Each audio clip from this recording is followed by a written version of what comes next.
अब पढ़ते हैं B, that is target costing. हमने सिर्फ एक पार्ट पढ़ा है, दैट इज़ ABC। अब बाकी 3 पार्ट रह गए हैं। सो बी क्या है? Target costing. ये टारगेट कॉस्टिंग क्या होता है? So basically in today's circum increasingly in competitive global market, जो ट्रेडिशनल कॉस्ट प्राइसिंग होंगी, स्ट्रैटेजी सब बहुत ज़्यादा नो लॉन्गर इफेक्टिव नहीं है। तो जो भी टारगेट कॉस्टिंग है बहुत ज़्यादा प्रोमिनेंट हुआ है स्ट्रैटेजिक टूल फर्म के लिए, जिसमें टारगेट कॉस्टिंग सुपीरियर अप्रोच को माना जाता है। एंड ये तो चीज़ें नहीं देखते हैं, नेक्स्ट पेज पे चलते हैं। In this chapter we will look in the concept of target costing. इसके टारगेट कॉस्टिंग क्या है, उसके प्रिंसिपल्स क्या है, वे कैसे काम करेंगे, कैसे इंप्लीमेंट होगी, कौन कौन से बेनिफिट्स एंड लिमिटेशंस है for the business, and evolution of target costing की इवोल्यूशन कैसे होता है टारगेट कॉस्टिंग का, कि टारगेट कॉस्टिंग कैसे जापानीज में आई थी, जहाँ पे बहुत ज़्यादा इंटेंस कॉम्पिटिशन था, लिमिटेड रिसोर्सेज थी, हाई लेबर कॉस्ट था, कैसे कैसे उन्होंने सब कुछ करा। फिर केजान्स कॉस्टिंग आए कि उन्होंने ऐसे टारगेट सेट करे, फिर setting of targets for each cost, फिर उन्होंने ईच कंपोनेंट के लिए टारगेट सेट करे। उसके बाद उन्होंने अच्छे से अपने कॉस्ट रिडक्शन पे ध्यान दिया, एंड फिर पोस्ट प्रोडक्शन एक्टिविटीज़ पे ध्यान दिया। फिर उन्हें ग्लोबल ट्रांजेक्शन प्रिंसिपल्स, मेथोडोलॉजी, इन सबको फोकस करा अच्छे से।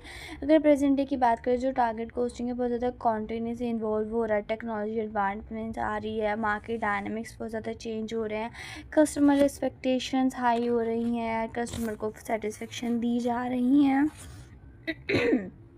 Then definition of target costing. Target costing definition क्या है? So target costing is a method use to control and reduce cost. तो टारगेट मेथड क्या है? एक टारगेट कॉस्टिंग एक ऐसा मेथड है जो कंट्रोल करने के लिए, कॉस्ट को कम करने के लिए यूज़ किया जाता है for the product life cycle के लिए, इन शॉर्ट करने के लिए। So as Japanese scholar and सुकुरी explains, and target costing can be define as a cost management. हम इसको एज अ कॉस्ट मैनेजमेंट के लिए डिफाइन करेंगे, tool for reducing overall cost for product over its entire life cycle with the help of production engineering, R&D, marketing and accounting department. So target costing basically क्या है? हम इसको as a cost management के tool की तरह से देखेंगे। देखिए मान लो टारगेट कॉस्टिंग एक कोस्ट टूल है जो कि हम सारी चीज़ों के लिए यूज़ करते हैं, कि प्रोडक्ट के पूरे लाइफ साइकिल के लिए यूज़ करेंगे, जिसमें हम re engineering, R&D, marketing, accounting, production department सब कुछ चेक करेंगे। सो सिमिलरली जो मॉडर्न बेनिफिट डिफाइन कर क्या करते हैं कि ये एक company wide profit management activity है during the new product development. जब वो कोई न्यू प्रोडक्ट आता है कि कैसे प्लानिंग करेंगे प्रोडक्ट की, कैसे उसको कस्टमर की क्वालिटी देंगे, उसको अच्छे से डिटरमाइन करेंगे टारगेट कॉस्टिंग क्या है, उसको डिज़ाइन डिवाइस कैसे करेंगे। तो जो टारगेट कॉस्टिंग है प्रॉपर एक स्पेसिफिक कॉस्ट बताता है, लिमिट बताता है प्रोडक्ट कॉस्टिंग की, कैसे फंक्शनली क्वालिटी एंटीसेप्टिलिटी सेल प्राइस अच्छे से कैसे इंश्योर करना। एक स्ट्रैटेजिक टूल है कि आप इसको कैसे अच्छे से मैनेज करोगे। दिन अगर आज के कॉम्पिटेटिव वर्ल्ड में देखें, जो बिजनेस फैमिली कंपनीज आ रहे हैं, कंटिन्यूसली ग्रो कर रही हैं, तो टारगेट वगैरह देख रहे हैं, ये सब तो छोड़ दो, इतना फालतू चीज़ें नहीं पड़ेंगे। पढ़ते हैं target costing and traditional costing method के। Target costing and traditional costing methods क्या होते हैं? So target costing and traditional costing method are both approach to the managing cost. दोनों ही अप्रोच जो है कॉस्ट को मैनेज करने के लिए यूज़ करी जाती है। दोनों डिफरेंट है, फोकस में, टाइमिंग में, इन्फ्लुएंस, और दोनों हर चीज़ के लिए अलग होते हैं। तो फर्स्ट इज प्राइसिंग अप्रोच की। प्राइसिंग अप्रोच क्या होती है? So target costing is a market driven. की जो टारगेट कॉस्टिंग वो मार्केट ड्रिवन है। जो प्राइस होता है वो कस्टमर की डिमांड पे, कॉम्पिटिटिव प्राइसिंग पे, टारगेट पे डिपेंड करता है कि कैसे करोगे। After this cost plus pricing in cost driven, तो ये कॉस्ट ड्रिवन है। And the price is calculated by determining जो टोटल कॉस्ट कितनी आ रही है, लेबर वगैरह इन सबको ऐड करेंगे, मार्केट प्रॉफिट से इन सब से आती है। Then cost focus target costing. Then cost focus, जो टारगेट कॉस्टिंग है वो थोड़ी कॉस्ट फोकस है, जो फोकस और मैनेजिंग कॉस्ट की कैसे डिटरमाइन टारगेट कॉस्ट कितनी है, आपकी एक्चुअल कॉस्ट कितनी आ रही है, कैसे प्रोड्यूस करोगे, कैसे कॉस्ट प्लस प्राइसिंग, कैसे आप कैसे उनको traditionally and the variant traditional cost pricing calculated on the base of actual production cost. और ट्रेडिशनल की बात करें जो कॉस्ट प्लस होता था ये हम तब देखते थे। And for the product development influence in target costing, अगर प्रोडक्ट डेवलपमेंट इन्फ्लुएंस की बात करें तो टारगेट कोस्टिंग में कैसे करते थे कि इंटीग्रेटेड ग्रुप्स, हमारे इंटीग्रेटेड ग्रुप्स होते थे, कैसे डिज़ाइन करना है बिगिनिंग से लेके एंड तक, टर्म एंड पॉलिसीज़ क्या होंगी, मटेरियल वगैरह क्या होंगे। और अगर ट्रेडिशनल कोस्टिंग की बात करें तो प्राइसिंग क्या होती थी, टिपिकली कितना स्ट्रिक्ट कॉस्ट ला रहे हैं, कितनी कैलकुलेट हो रही है मार्कअप एडिट करके। देन मार्केट कंपटीशन की बात करते हैं bye starting with the market driven कि मार्केट प्राइस कितना है, टारगेट कोस्टिंग एंड जहाँ पे प्रोडक्ट को देखते थे कितना आने वाला है, ये सब आता है आपका बाय टारगेट में। And in traditional cost pricing there is a risk, और यहाँ पे जो हमारी ट्रेडिशनल कोस्ट प्राइसिंग होती थी इसमें काफ़ी ज़्यादा रिस्क होता था ओवर प्राइसिंग का। After this profitability, target costing जो प्रॉफिट होता था इनटू प्रोसेस में डिवाइडेड होता था टारगेट ज़्यादा प्रॉफिट लाने के लिए। And the traditional cost plus pricing में जो प्रॉफिट होता था हम उसे एड टॉप ऑफ कॉस्ट पे यूज़ करते थे। जो टारगेट कोस्टिंग था ज़्यादा प्रोएक्टिव था, मार्केट ओरिएंटेड है, मार्केट ओरिएंटेड है, प्रॉफिट देता है, कॉम्पिटिटिव प्राइस देता है, कॉस्ट प्लस प्राइसिंग देता है, जैसे रिएक्टिव है। After this we goes on to target cost cap की टारगेट कोस्ट कैप क्या है।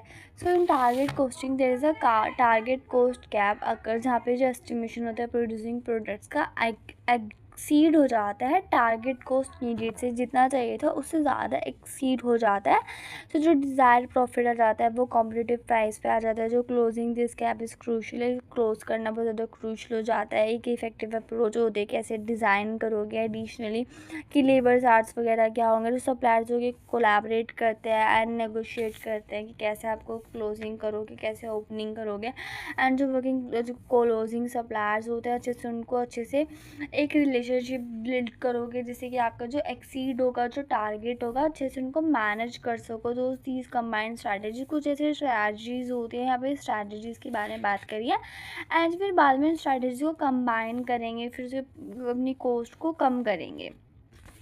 Then importance of target costing की जो टारगेट कोस्टिंग है उसकी क्यों इम्पॉर्टेंस है इतनी। तो फर्स्ट कि एक क्रिटिकल टूल है कोस्ट मैनेजमेंट का जो अच्छे से सब चीज़ प्रोवाइड करते हैं। तो कोस्ट कंट्रोल जो हमारा टारगेट कोस्टिंग है ये प्रॉपर प्रोडक्ट लाइफ साइकिल की अच्छे से कोस्ट को टारगेट कर लेता है। कॉम्पिटिटिव एडवांटेज, हमें एडवांटेजेस मिलते हैं कॉम्पिटिटिव लाइफ का कि प्रॉफिट कैसे बनेगा and market share, customer loyalty, stronger market कैसे बनेंगे। देन कस्टमर वैल्यू की, दैट इज़ कस्टमर वैल्यू की जो कस्टमर है वो क्या डिज़ायर चाहिए उसे, क्या हम उसको प्रोवाइड कर रहे हैं, उसको क्या फोकस है उसका, किसको क्या वो डिमांड कर रहा है, हम उन सब चीज़ों पे ध्यान देंगे। Then fourth one that is improve decision making, ये डिसीजन मेकिंग के लिए काफ़ी ज़्यादा इम्प्रूव करता है, एक स्ट्रक्चर प्रोवाइड करता है। देन कॉन्टिन्यूस इम्प्रूवमेंट, जो टारगेट कोस्टिंग होती है प्रॉपर रेगुलरली इम्प्रूवमेंट हमें देती है। देन उसके बाद प्रिंसिपल्स ऑफ टारगेट कोस्टिंग के प्रिंसिपल्स कौन कौन से टारगेट कोस्टिंग के।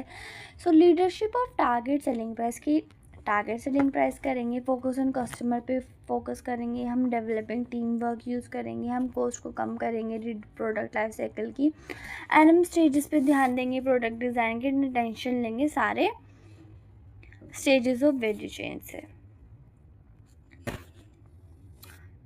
सो first is market driven cost, जो टारगेट कोस्टिंग होगी प्रॉपर अंडरस्टैंड करेंगे मार्केट की रिक्वायरमेंट्स क्या है, सेलिंग प्राइस क्या होना चाहिए, एनालाइज करेंगे कस्टमर प्रेफरेंस क्या है, कॉम्पिटिटिव लैंडस्केप क्या है, क्या प्रॉफिट मार्जिन होना चाहिए, कैसे मार्केट रेट होगा।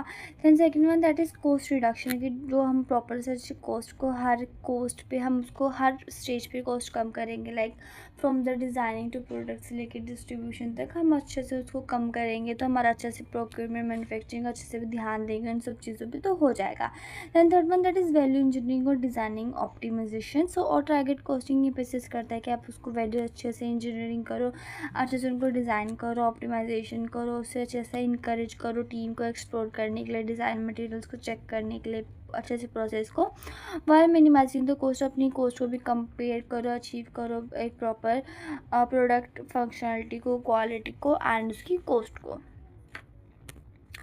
Fourth one that is supplier collaboration. तो टारगेट कोस्टिंग अच्छे से रिकॉग्नाइज करते हैं कि इंपॉर्टेंस क्या है हमारे सप्लायर कोलैबोरेशन की, कोस्ट मैनेजमेंट की, अच्छे से सप्लायर्स को इन्वॉल्व करेंगे, प्रोडक्ट डेवलपमेंट के अच्छे से उनकी रिलेशनशिप बॉन्ड बनाएंगे। Then fifth one that is continuous improvement of cost control, कि अच्छे से नहीं कि बना के छोड़ दे, उसको अच्छे से टारगेट भी करना है, प्रमोट करना है, कल्चर ऑफ कॉन्टिन्यूस इंप्रूवमेंट अच्छे से उसको इन्वॉल्व करना है, रेगुलरली मॉनिटर करना है, एक्चुअल कोस्ट निकालनी है, टारगेट कोस्ट निकालनी है, कोई डिफिशियंसीज आएगी तो वो कवर अप करना है। Six one that is strategic profitability manage, की जो टारगेट कोस्टिंग लिंक करेगी कॉस्ट मैनेजमेंट कितना है, प्रॉपर सारे गोल से प्रॉफिट से चेक करेगा, ऑब्जेक्टिव्स क्या होंगे, फाइनेंशियल ऑब्जेक्टिव्स क्या होंगे, प्रॉफिटेबल गोल्स कितने होने वाले हैं, कंपनीज क्या बोलने वाली है। Seven one that is customer value focus, की कस्टमर जो टारगेट कोस्टिंग होगी प्रॉपर से स्ट्रॉन्ग एम्फेसिस देगी, डिलीवरी कस्टमर को कैसे उनको डिलीवर करना है, कैसे उनको समझाना है, प्रेफरेंस विलिंगनेस कैसे देने वाले हैं। After this the principle guide implement the target costing has provide framework for the effective cost management. के बाद में वो जो टारगेट कोस्टिंग होती है अच्छे से फ्रेमवर्क देती है कि कैसे कैसे काम होना। तो price of product is determined by the market condition, की जो प्राइस होने वाला प्रोडक्ट वो मार्केट कंडीशंस बताएंगी। एंड जो प्रीमियम रिक्वायर्ड होगा प्रॉफिट मार्जिन का वो टारगेट प्राइस में आ जाएगा। जो फोकस होगा in cost reduction, effective cost management, जो प्रोडक्ट डिज़ाइन होगा स्पेसिफिक होगा, कस्टमर एक्सपेक्टेशन से रिलेटेड होगा। जो डिफरेंस होगा करेंट कोस्ट का एंड कोस्ट टारगेट का, that is called cost reduction target. And the team जो होगी वो अच्छे से इंटीग्रेट होगी, सारी चीज़ों को फुलफिल कर लेंगे। The next one that is the target coaching process, की तो टारगेट कोचिंग प्रोसेस कैसे, तो टारगेट कोचिंग प्रोसेस एक प्रॉपर स्ट्रक्चर है, एक प्रॉपर अप्रोच है जिसमें बहुत सारी चीज़ें आती है, स्टेप्स आती है, कैसे आप अपनी कोस्ट को फिक्स करोगे, कैसे आप अपनी कोस्ट को निकालोगे। तो अब इसको पढ़ लेते हैं कि क्या है, इसके कुछ स्टेप्स हैं। So step one that is market analysis, की मार्केट एनालिसिस करेंगे। तो process begin through the analysis of market, अच्छे से मार्केट का एनालिसिस करोगे, जैसे customer needs, preference, competitive edges क्या है, जैसे अच्छे से समझ पाओगे कि मार्केट में क्या रेट चल रहा है, क्या सब कुछ है। Then second one that is set target selling price, की जो मार्केट एनालिसिस क्या है, set target set selling prices determine, के अच्छे से उसको सेट करोगे, कैसे इन्फ्लुएंस करोगे फैक्टर्स को, कंज्यूमर एक्सपेक्टेशन को, मार्केट पोजीशनमेंट, प्रॉफिट्स को कैसे देखोगे। Step third that is determine target cost, के अच्छे टारगेट कोस्टिंग को अच्छे सब्सक्राइब करोगे, डिज़ायर्ड प्रोडक्ट से सेल्स प्राइस कैसे निकलेगा, टारगेट अगर सेल्स में से अगर आपको टारगेट प्रॉफिट को माइनस करोगे तो आपका टारगेट कोस्ट आ जाएगी, मतलब आपने एक्चुअल में कितना बेचा है और कितने आपने सोचा था, इन दोनों का जो डिफरेंस होगा, मान लो 10 आपका बेचा है और आपने 20 उसको सोचा था, तो जो 10 होगा उसको वो उसकी टारगेट कोस्ट आ जाएगी।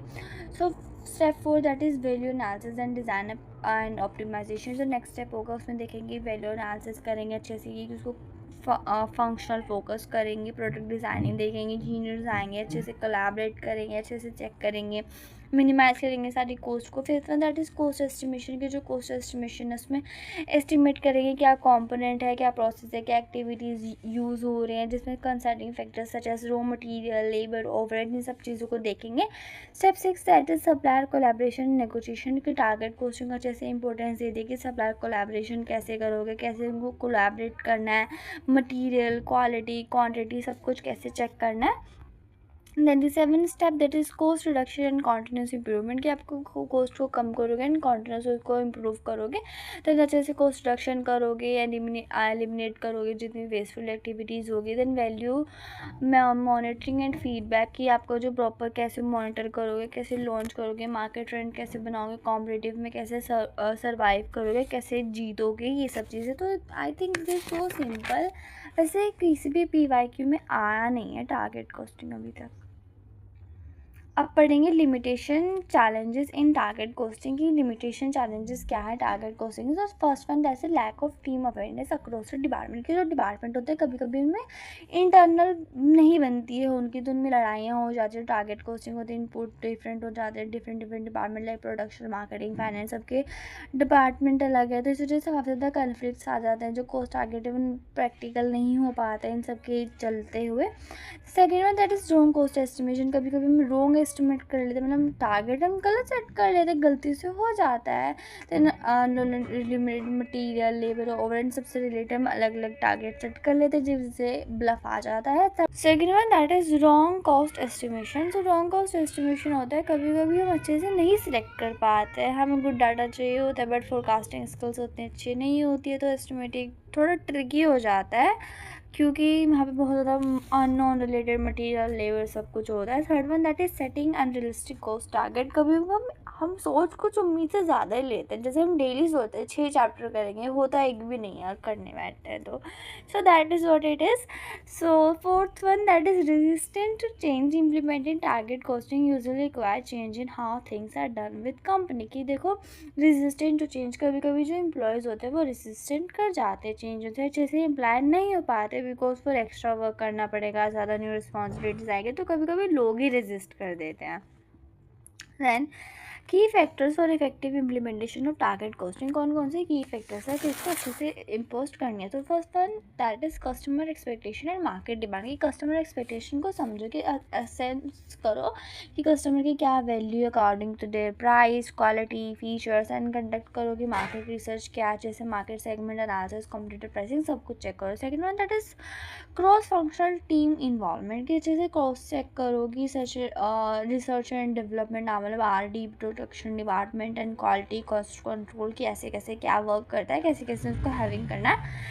Third one that is accurate cost estimation and data availability. की अच्छे देखो कि कॉस्ट आपको डाटा अवेलेबल कितना है, एंड एक्यूरेट कॉस्ट एस्टिमेशन आप कैसे कर सकते हो, मतलब अच्छे से एस्टिमेट कैसे करना है फ्यूचर ट्रेंड के साथ, इन्वेस्ट मैनेजमेंट के साथ सब कुछ कैसे कर सकते हो।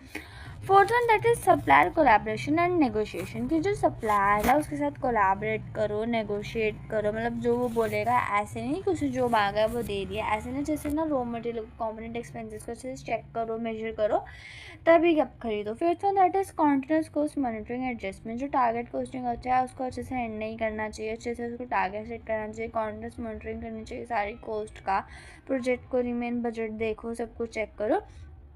Six one that is focus on product designing innovation. की जो डिसीजन मेकिंग, जो डिसीजन बनेंगे ड्यूरिंग द फेज अच्छे से इफेक्ट करना चाहिए, जो इफेक्ट कॉस्ट नहीं होगी, इनोवेशन डिज़ाइन सोल्यूशंस देखो कि ऐसी क्वालिटी होगी क्या क्वांटिटी होगी, उसको अच्छे से चेक करना चाहिए।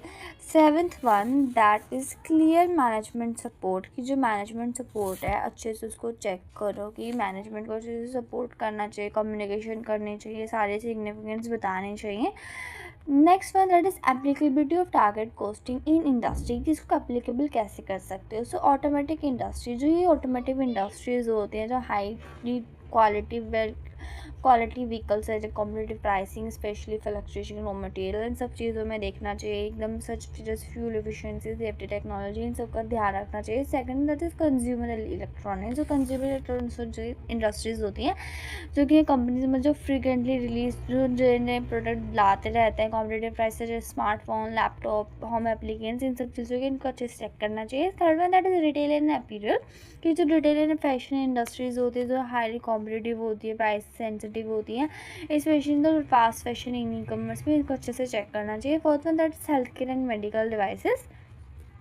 कि जो health care and medical devices हैं रेगुलेटरी, इनको टाइट अच्छे से देखना चाहिए।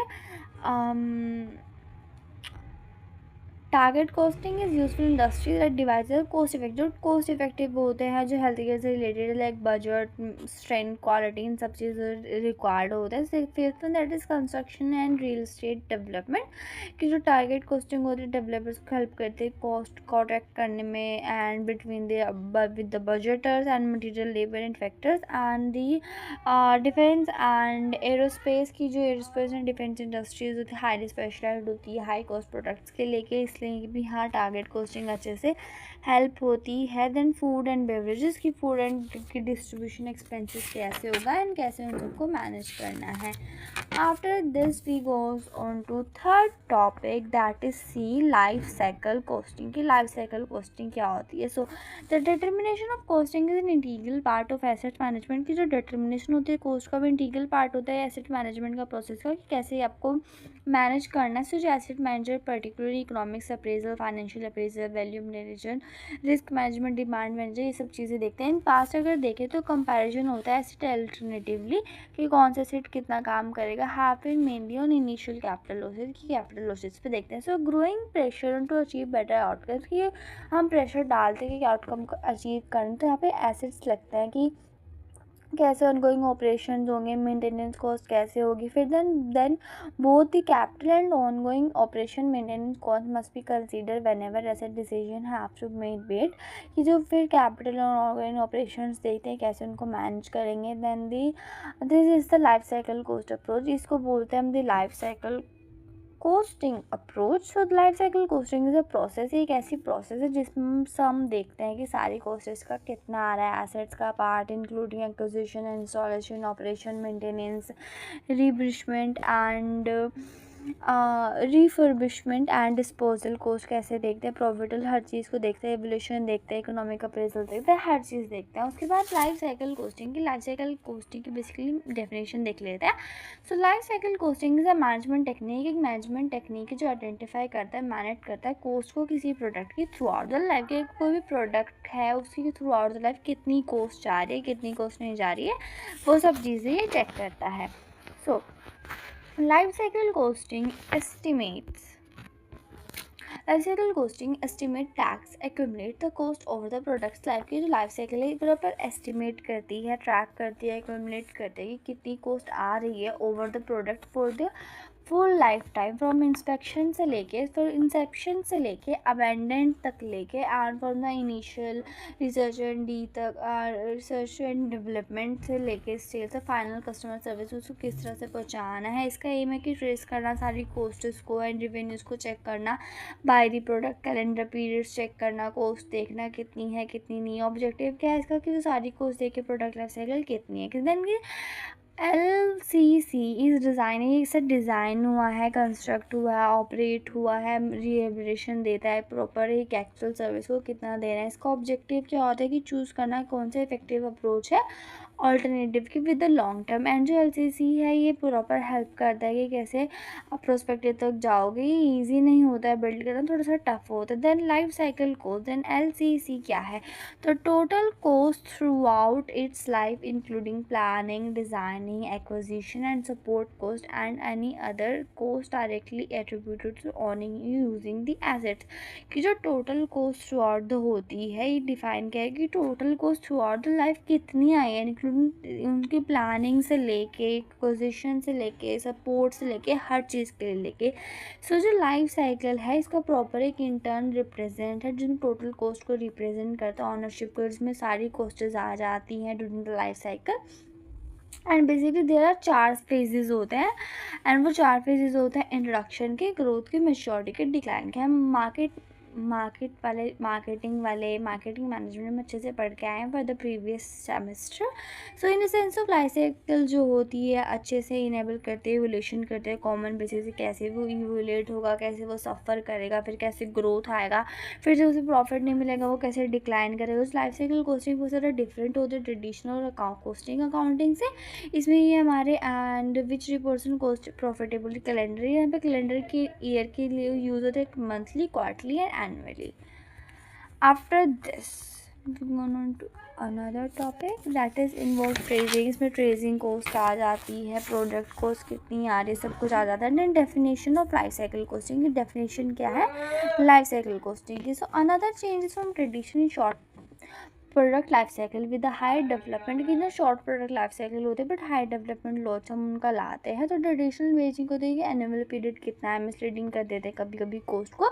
तो यहाँ पे जो प्रोडक्ट लाइफ साइकिल क्या है, ये कैसे profit costing over product life including पर प्रोडक्शन कैसे है, कैसे ट्रैक करना है, कैसे एक्चुअल लॉस निकालना है, एट्रीब्यूट कैसे होना है इस प्रोडक्ट को लेके, देन कैसे प्रॉफिट करेगा।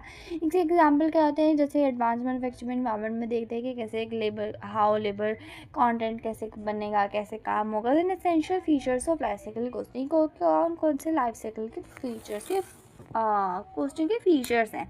सो ट्रेसिंग ऑफ कॉस्ट, कॉस्ट को चेक करना, रेवेन्यू चेक करना over the several calendar periods में, फिर उनको कॉस्ट रेवेन्यूज़ को चेक करना, उनके कोई अक्यूमुलेशन है देखना, उनको ट्रेस करना, रिसर्च डिज़ाइन करना, डेवलपमेंट कॉस्ट देखना कि कैसे कैसे कॉस्ट आएंगी। फिर जो सारे फेजेस होंगे उनको थ्रेड्स अपॉर्चुनिटीज़ चेक करना, कैसे न्यू वेज होंगे यूज़र्स को फाइंड आउट करने के, कैसे तरीके होंगे, कैसे तरीके नहीं होंगे, ये सब चीज़ें। Then elements of cycle costing, cost के एलिमेंट्स कौन कौन से हैं लाइफ साइकिल कॉस्टिंग में। सो जो एलिमेंट्स है कॉन्सेप्ट ऑफ लाइसिंग जो बेटर एलोकेशन, जिससे वो बेटर एलोकेट हो सके। सो pre and post manufacturing period जो होता है ट्रेडिशनल कॉस्टिंग में सारे फोकस करते हैं कि मैन्युफैक्चरिंग स्टेज क्या है, प्रोडक्ट कैसे करेंगे। हावर इधर रिजल्ट आ जाते हैं कि आप भूल जाते हो, कुछ सर्टेन एलिमेंट्स आप भूल जाते हो। तो इसी के लिए हमने लाइफ साइकिल कॉस्टिंग बनाई हैं, that is for the product development, training, development, इन सब चीज़ों के लिए। तो यहाँ पे कौन कौन से एलिमेंट्स होते हैं, लाइक एक्विजिशन ऑफ कॉस्ट की कैसे, cost of research, designing, testing, production and construction, purchase कैसे होगा। Then transportation like maintaining and building and capital equipment कैसे होगा। Then expenses like energy cost and other utility कितनी होगी, कॉस्ट कितनी होगी, cost of training the staff कितना होगा। Other cost like inventory, holding assets, spare parts and warehouse costing, historical, technical, ये सब चीज़ें देखते हैं। The life cycle costing estimates and calculate the cost over product life cycle की जो life cycle costing है प्रॉपर एस्टिमेट करती है over full the product life cycle. After this further जो मैनेजमेंट होता है प्रॉपर प्लान करता है, कॉस्ट को अच्छे से चेक करता है। फॉर एग्जाम्पल इंट्रोडक्शन स्टेज हमने कोई मार्केटिंग लाए हैं पर वो हायर पर गई है, देन वो नहीं गई है, इन सब चीज़ों के लिए देखते हैं। After this broadly speaking, if we consider 3 stages in the product life cycle: planning, designing and stage, and manufacturing stage, service and bonded stage, and analysis of committed cost and incurred cost can be made। अगर हम broadly देखें तो अगर हम consider करें कि 3 stage होती है प्रोडक्ट लाइफ साइकिल में, planning and designing stage and manufacturing stage, एक होती है सर्विस एंड अबांडेंट स्टेज। जो एनालिसिस को देखें कि कॉस्ट में कितनी आ रही है, कॉस्ट कितनी नहीं आ रही, तो हम सब देखते हैं कि जो कॉस्ट आ रही है रिसोर्सेज सर्टिफाइड कॉस्ट में आती है। नील जो 80% ऑफ कॉस्ट होती है ये committed during the planning and designing की जो 80% जो कॉस्ट आती है वो प्लानिंग एंड डिज़ाइनिंग स्टेज में आ जाती है। जो cost management properly effectively check करता है कितना है। फिर उसके बाद stages of product life cycle, कौन कौन सी स्टेजेस होती है। तो फर्स्ट इज मार्केट रिसर्च की पहले आप मार्केट में जाओगे, कस्टमर क्या चाहिए, उसे कितना चाहिए, वो प्रॉपर जैसे देख कर आओगे। स्पेसिफिकेशन फिर उस पर डिटेल्स देखोगे कि मैक्सिमम प्रेशेबल मेंटेनेंस कितनी होनी चाहिए, कॉस्ट कितनी आनी चाहिए, डिलीवरी डेट कितनी होनी चाहिए, एक्सपेक्टेड परफॉर्मेंस कितनी होनी चाहिए। Then designing proper drawing and schedule and define की डिज़ाइन करने की प्रॉपर उसको ड्रॉ करना। देन प्रोटोटाइप मैन्युफैक्चर की इसको स्मॉल क्वांटिटीज़ में लाना, अच्छे से डिलीवर करना। देन डेवलपमेंट की इसको क्या टेस्टिंग होगी, डेवलपमेंट कैसे होगा, टूलिंग करना, प्रोडक्ट लाइफ टाइम क्या है, बिल्डिंग जिक्स क्या है, बाइंग कैसे हो, मैन्युफैक्चर कैसे करना है, परचेजिंग रॉ मटेरियल कैसे है, then selling, distribution, product and decommissioning. After this cost involve at a different stage in product life cycle. तो पहले सेल्स होगी, ठीक है, उसके बाद डेवलपमेंट एंड लॉन्च फेस होगा, उसके बाद ग्रोथ फेस होगा, उसके बाद मेच्योरिटी फेस होगा, देन डिक्लाइन फेस होगा एंड इनिशियल फेस होगा। तो हमारा टाइम कितना है, हमारा टाइम यहाँ से ऐसे होगा एंड जो सेल्स होगी हमारी यहाँ से इंक्रीज़ होने लग जाएगी। After this development and launch stage की डेवलपमेंट एंड लॉन्च स्टेज में क्या होगा, ये high level of setup cost होगी, यहाँ पे R&D बहुत ज़्यादा होगा, फैसिलिटीज़ बहुत होंगी, मार्केट कॉस्ट लगेगी। देन ग्रोथ स्टेज में क्या होगा, मार्केट कॉस्ट होगी, unit cost and fix cost होगी। देन मैच्योरिटी स्टेज में प्रॉफिट इंक्रीज़ हो जाएगा, फिक्स कॉस्ट रिकवर होने लगेगी, मार्केट एंड डिस्ट्रीब्यूशन हमें मिलने लगेगा, कॉम्पिटिशन अच्छे से होने लगेगा। डिलाइन से भी क्या होगा, हम यहाँ पे एब्सोल्यूंस की तरफ आ जाएंगे, हमारा प्रोडक्ट जो होगा फेल होने लग जाएगा, प्रोडक्ट अबैंडन होने लग जाएगी, देन रिप्लेसमेंट आने लगेगी। Then benefits of product life cycle costing, क्या क्या बेनिफिट्स होता है प्रोडक्ट लाइफ साइकिल कॉस्टिंग के। सो ऐसे बेनिफिट्स होते हैं कि हमारे अच्छे से एक्शन जनरेट हो जाता है, अच्छे से रेवेन्यू आ जाता है, नंबर ऑफ फैक्टर्स आ जाते हैं, बेटर डिसीजंस ले सकते हैं हम, ज़्यादा एक्यूरेट हो सकते हैं, रियलिस्टिक हो सकता है। ये लॉन्ग टर्म रिगार्डिंग के लिए होता है, यहाँ पे ओवरऑल फ्रेमवर्क भी अच्छे से चेक करा जा सकता है। देन लाइफ कॉस्टिंग प्लानिंग की, लाइफ कॉस्ट प्लानिंग क्या होती है। So life cost planning concern assessment of comparison of option. यहाँ पे प्लानिंग में हम ऑप्शन को कंसिडर ही करते हैं, कंपेरिजन ऑफ ऑप्शन करते हैं, ऑल्टरनेटिव देखते हैं कि क्या कैसे डिज़ाइन होगा, कैसे होगा, और सिमिलर टेक्निक्स देखते हैं कौन कौन सी इकोनॉमिक अप्रेजल होने वाला है, देन एप्लीकेशन कैसे होगी। लाइफ कॉस्टिंग प्लानिंग के डिफरेंट होते हैं इकोनॉमिक अप्रेजल से and in the life costing planning से। इसमें सारे कंपोनेंट्स को देखा जाता है, विदो कौन सा अच्छा होगा कौन सा अच्छा नहीं होगा। देन लाइफ कॉस्ट एनालिसिस की लाइफ कॉस्ट एनालिसिस क्या है। So life cost analysis enables monitored at the creation operation. So life cost analysis क्या है, ये एक ऐसा मॉनिटर, ये ऐसा इनेबल करता है कि मॉनिटर करने के लिए तो द क्रिएशन ऑपरेशन डिस्पोजल कैसे होगा, कौन कौन से एसेट्स हमें सिलेक्ट करने through out the year, in case of ownership अगर आ रही है तो कैसे डिसीजन लेंगे। And life cost analysis use होता है मॉनिटर के लिए, मैनेजमेंट करने के लिए, अच्छे से एसेट की लाइफ को एंड प्रॉपर डिस्काउंट करने के लिए कैसे कैसे होगा। तो एक प्रॉपर मॉडल है जो कि चेंज हो सकता है कभी भी time. And asset life cycle consist of phase of regarding asset designing, manufacturing, installation, operation, support, and disposal. So, life cycle costing can be carried out during all the phases of assets life cycle की proper life का costing जो कि proper throughout the चलती रहती है, proper अच्छे से inputs provide करते हैं। normally जो more than half of the assets life होती है committed कर जाते हैं decision making से। then respect asset futures, then when the initial cost of factoring owning the assets identically decision making is able to balance it, फिर balances check होते हैं। then life cycle costing process की क्या process है उसकी। तो life cycle costing is 3-stage process. ये 3-stage process, the first stage is the planning stage which is include planning, analysis करना, सेलेक्ट करना, डेवलप करना एलसीसी मॉडल को, अप्लाई करना मॉडल को, देन फाइनल उसको रिकॉर्ड करना, रिव्यू करना। 3 स्टेजेस होते हैं। तो first stage is LCC planning करते हैं, लाइफ कॉस्टिंग एनालिसिस देखता है, फिर उसके बाद इम्प्लीमेंट करता है। फिर इम्प्लीमेंट में क्या आता है, LCC planning, then life cost analysis, then implement that monitor करते हैं। So life cycle costing process. So LCC analysis is multidisciplinary activity, multi activity जो एनालिसिस होता है इसमें लाइफ साइकिल कोस्टिंग देखते हैं फुल्ली फैमिलियर है हर चीज़ के। कॉस्ट एलिमेंट क्या होते हैं, साइकिल एसेट्स क्या हैं, देन कोस्टिंग डाटा कैसे यूज़ होगा, एंड हर चीज़ चेक करते हैं। सो स्टेज 1 ऑफ एलसीसी एनालिसिस। तो स्टेप 1 होता है डेवलपमेंट ऑफ प्लान को बनाओ, फिर एलसीसी मॉडल तैयार करो, फिर उसको इम्प्लीमेंट करो, फिर रिकॉर्ड करो। सो life cycle costing progress begin with the development of a plan. तो यहाँ पे बनता है, पहले प्लान बनेगा, उसको एड्रेस करेंगे, पर्पस क्या है, क्या चीज़ है। Then define the analysis objective terms of management decision कैसे होंगे, एलसीसी कैसे, assets and planning and budgeting decisions कैसे होंगे, इवोल्यूशन कैसे होगा, ऑल्टरनेटिव कोड कौन से होंगे। देन एसेट डिजाइनिफिकेशन ऑफ कॉस्ट एलिमेंट क्या है, देन एलसीसी कैसे एसेट्स होंगे, कैसी चीज़ें होंगी। Second one that is make the detail schedule with regard the planning of time period for each phase की, यहाँ पे प्रॉपर एक डिटेल शेड्यूल बनेगा regarding the planning time period कैसे है कैसे नहीं है।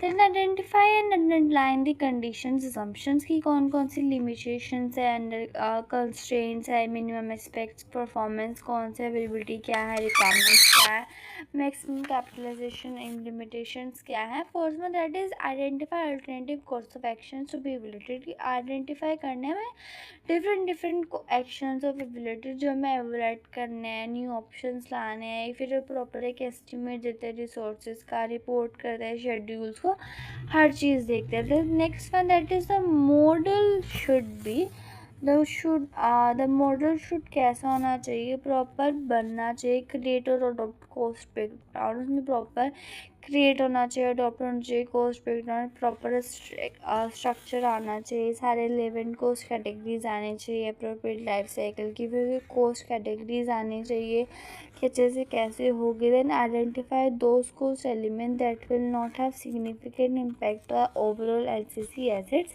कि प्रॉपर वो सारे एलिमेंट्स देखने चाहिए जो एलसीसी में कितने इंपॉर्टेंट है कितने नहीं। फिर एक प्रॉपर एक मेथड एस्टिमेट होना चाहिए कि सारे एलिमेंट्स को अच्छे से चेक करें, देन आइडेंटिफाई करें अनसर्टेनिटीज को एंड एसोशिएट करें एस्टिमेशन फॉर ईच कॉस्ट के लिए, देन इंटीग्रेट करें सारे इनको, देन उसके बाद एलसीसी मॉडल को रिव्यू करें।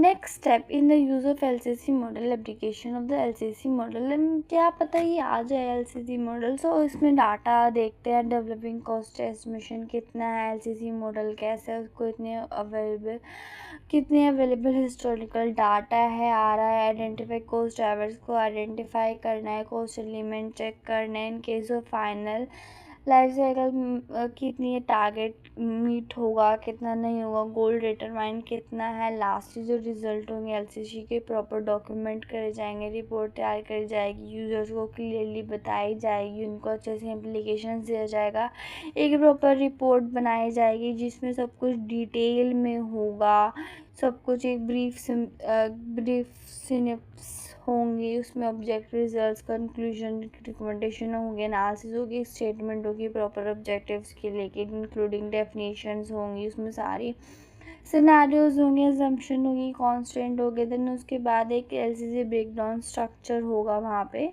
उसके बाद एक सेंसिटिविटी एनालिसिस होगा, रिजल्ट होंगे, कौन कौन सी चीज़ें हैं, कैसे हैं, then stage 2 the live cost analysis preparation. So stage two है कि यहाँ पे आप एसेंशियली एक टूल है जो यूज़ करते हो मैनेज करने के लिए ऑनगोइंग क्या चल रहा है, क्या नहीं चल रहा है, एलसीसी मॉडल जो डेवलप्ड होता है during the life cycle, and proper preparation होता है लाइफ कोस्ट साइकिल की, एंड एलसीसी मॉडल होता है रियल टाइम में एक्चुअल कॉस्ट कितना आ रही है, then estimation cost of capital कितना है, रिप्लेस कर जाता है एक्चुअल प्राइस पेड से, जो चेंजेस होंगे वो भी रिक्वायर्ड होंगे वो ब्रेक डाउन कर दिए जाते हैं, एंड टारगेट सेट करे जाते हैं, ऑपरेटिंग कॉस्ट के अंदर फ्रिक्वेंसी उनकी चेक करी जाती है। Third step that is implementing and monitoring. उसके बाद जो implement of life cycle cost analysis, इसमें कॉन्टिन्यूस मॉनिटरिंग होती है, एक्चुअल परफॉर्मेंस देखा जाता है कितना है कितना नहीं है, देन मेंटेनेंस करी जाती है इसकी, फिर यहाँ पे उसको अच्छे से फीडबैक दिया जाता है, प्रॉपर प्लानिंग करी जाती है। उसके बाद importance of product life cycle costing की क्या इम्पोर्टेंस है प्रोडक्ट लाइफ साइकिल कॉस्टिंग की, when non production cost like cost associated with R&D, designing, making, distribution, customer are significant.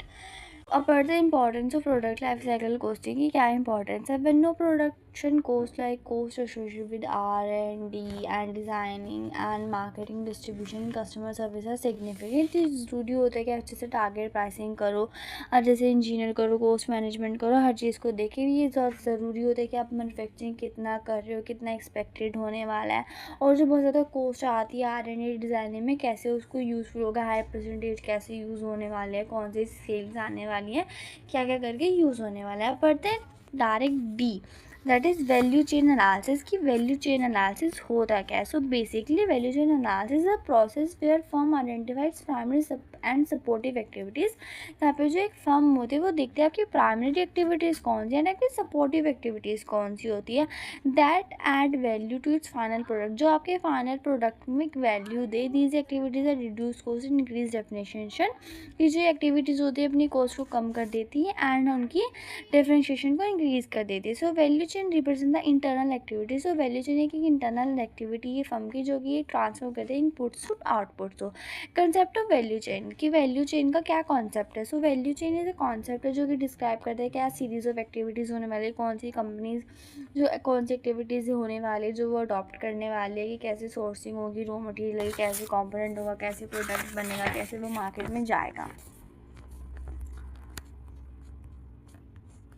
Then a value chain provide framework for analyzing a company's operations, कि अच्छे से वो analyse करने के लिए operations को company के अच्छे से हेल्प करता है, वो ब्रेक डाउन करने में कंपनी को हेल्प करता है सारी एक्टिविटीज़ को, कि ब्लॉक्स कैसे बनेंगे, प्रॉपर एक एनालिसिस हर एक एक्टिविटी को एनालाइज करता है, आइडेंटिफाई करता है हर चीज़ को कैसे करेंगे, फिर प्रॉपर डिस्क्राइब करता है कि कैसे वो प्रिडिकेटर इफेक्ट देंगे, आइडेंटिफाई की एक्टिविटीज़ कैसे करेंगे, कॉम्पिटिटिव एडवांटेजेस देता है, एक सस्टेनेबल रिपोर्टिंग परफॉर्मेंस बनाता है।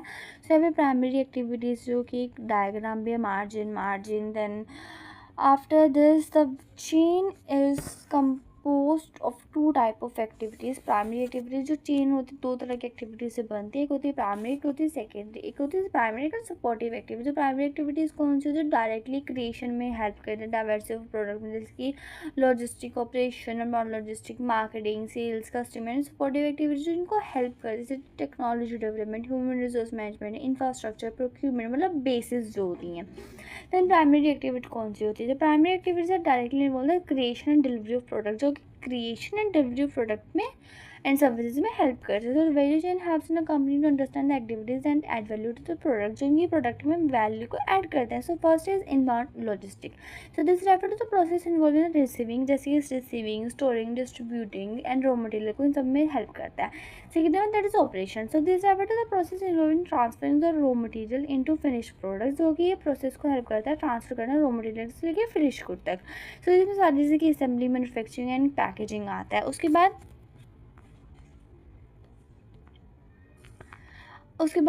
Outbound logistics. तो यहाँ पे प्रोसेस आते हैं जिसमें सारे डिलीवरी, जैसे फाइनल गुड्स को कैसे डिलीवर करोगे, जिसमें सारी एक्टिविटीज़ आ जाती है, और प्रोसेसिंग, डिस्ट्रीब्यूशन, ये सब चीज़ें। देन मार्केटिंग एंड सेल्स की, मार्केटिंग कैसे प्रमोट करोगे, कैसे सेल्स करोगे, देन एडवर्टीज कैसे करोगे, प्राइसिंग कैसे करोगे। सर्विसेज में आ जाता है कि आफ्टर सेल सर्विसेज कैसे होंगे, जो सपोर्ट, रिपेयर, मेंटेनेंस कैसे होगा। तो उसके बाद सपोर्टिव एक्टिविटीज़ होती है जिनको प्राइमरी एक्टिविटीज़ को सपोर्ट करते हैं। देन फाइनली जैसे कि support of primary activities procurement, technology development, human resource management etcetera. So procurement होता है जिसमें आप परचेज रॉ मटेरियल को करो, अदर इनपुट्स को चेक करो अच्छे से कैसे इनपुट्स होने वाले। देन टेक्नोलॉजी डेवलपमेंट की कैसे न्यू टेक्नोलॉजी आएगी एंड कैसे उनको हेल्प करेगी। देन ह्यूमन रिसोर्स मैनेजमेंट कि प्रॉपर मैनेज कैसे करोगे, एम्प्लॉयज़ को कैसे मैनेज करोगे, recruitment, training and performance, infrastructure की क्या इंफ्रास्ट्रक्चर होगा। सो वैल्यू चेन एनालिसिस एक क्रिटिकल टूल है, एक स्ट्रैटेजिक टूल है कोस्ट मैनेजमेंट का, जो कि कंपनीज को आइडेंटिफाई करता है कैसे ड्राइवर्स करेंगे, कैसे करता है। Then value chain can be use to identify areas. ये एक प्रॉपर एक ऐसे एक जगह को यूज़ होता है जहाँ पे एरियाज को यूज़ करें, मेरी company can improve its operation. जहाँ पे जो कंपनी है उसके अपने ऑपरेशन को इम्प्रूव कर सकते हैं। फॉर एग्जाम्पल जो कंपनी आइडेंटिफाई करेगा, रिड्यूस करेगा कि कितनी कॉस्ट आ रही है, कितनी जस्ट नेगोशिएशन बेटर प्राइसेस के लिए। Then by understanding how each activity within the value chain contribute the overall creation process, कि कैसे वो ओवरऑल क्रिएशन प्रोसेस को इफेक्ट करती है।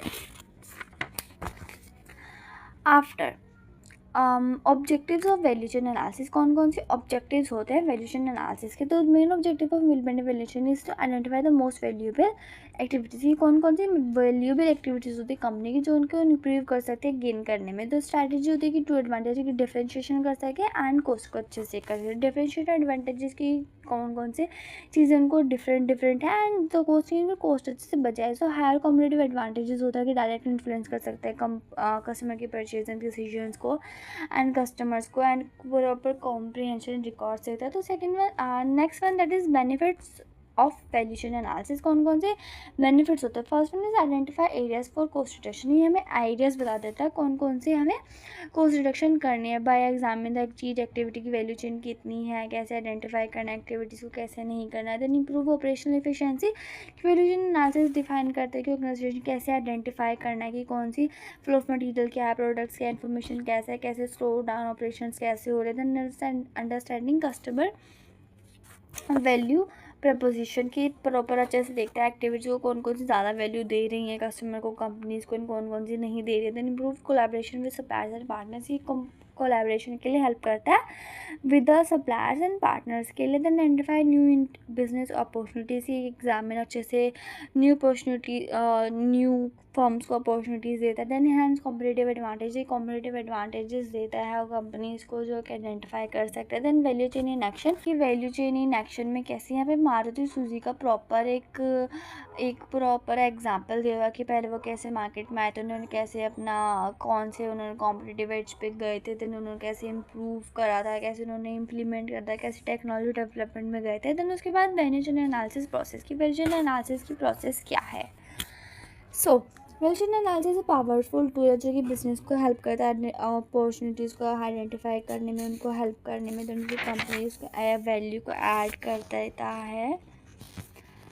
Then cost advantages and differentiation advantages. देखो सो दो एडवांटेजेस है, कोस्ट वाला एक डिफरेंशिएशन वाला। तो पहले डिफरेंशिएशन वाला पड़ता है कि ये अच्छे सुपीरियर प्रोडक्ट दिखाता है, कितने डिफरेंशिएशन है एप्पल गूगल सैमसंग वगैरह, जिसमें कस्टमर की वैल्यू को देखते हैं, इस पर डिफरेंट करते हैं, स्ट्रैटेजीज को आइडेंटिफाई करते हैं। देन उसके बाद कोस्ट एडवांटेजेस अगर देखें तो this approach is used this approach is use when organization try to compete. ये होता है जब वो कम्पीट करने के लिए कोशिश करते हैं। इसके डिसएडवांटेजेस भी होते हैं। स्टेप 1 की आइडेंटिफाई करना कि प्राइमरी एंड सपोर्टिव एक्टिविटीज़ कौन सी हैं, रिलेटिव इंपॉर्टेंस कौन सी होगी, identify cost drivers each activities के लिए।